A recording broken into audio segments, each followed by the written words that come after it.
pisteur. Tiens, on va parler de sécurité en montagne avec Richard Martinez. Je ne sais pas si ça fait rêver beaucoup de monde, parce que c'est un métier quand même à risque parfois, puisque vous êtes aussi artificier. On va parler de ce déclenchement d'avalanche qui permet aussi de skier en toute sécurité. Bonsoir, Richard Martinez. Bonsoir. Merci de nous rejoindre. Ça y est, là, vous avez terminé votre journée de travail. Il fait nuit. Vous nous avez rejoints sur le plateau de la grande émission. Comment se déroule la journée type d'un pisteur? Ça commence très très tôt le matin? Tout simplement, on va ouvrir les pistes. D'accord. Okay. Parce qu'il a pu se passer des choses dans la nuit, par exemple des dameuses qui circulent, qui peuvent mettre des obstacles. Donc chaque pisteur ouvre toutes les pistes.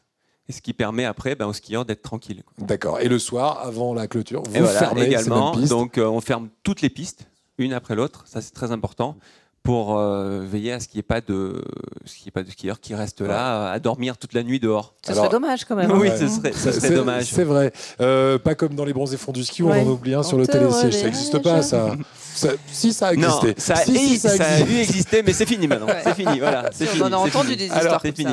La sécurité en montagne, ça passe aussi par votre deuxième métier, j'allais dire, qui est le métier d'artificier.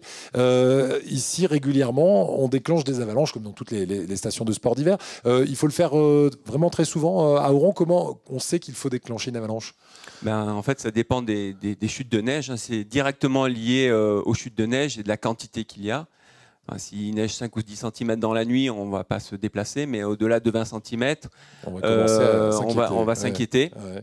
Donc en plus, il y a le service de damage qui travaille la nuit et qui nous donne déjà des informations dans la nuit de savoir si on doit vraiment se déplacer. Donc, mais au-delà de 30 cm, on doit se déplacer. Donc là, c'est un lever tôt, puisque rendez-vous à 6 h directement au départ des pistes. Et on monte en dameuse ou en scooter pour aller sur les différents points de tir qui ont été recensés sur un plan qu'on appelle le PIDA. Tout est très très réglementé. Ouais. Et on fait nos tirs pour purger donc la neige, pour éviter qu'il y ait des avalanches qui tombent sur les pistes. Bien. On va parler également en matière de sécurité en montagne d'une actualité récente, le cas Michael Schumacher qui fait du hors-piste. Pour vous, c'est quoi? C'est le coup du sort ou c'est encore une fois hors-piste, attention, danger?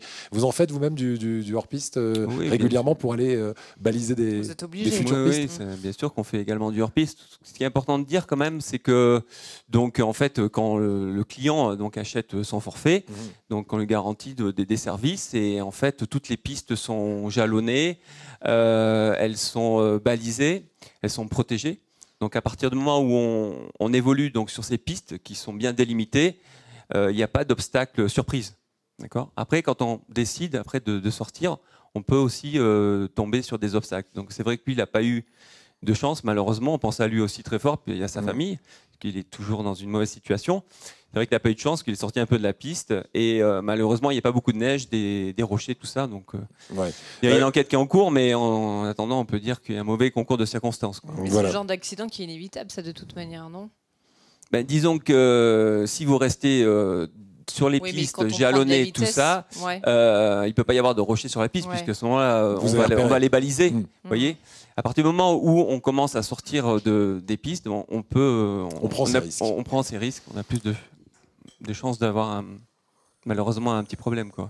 Merci en tout cas Richard Martinez de nous avoir éclairé sur la sécurité en montagne qui est votre métier ici à Auron. Merci à vous.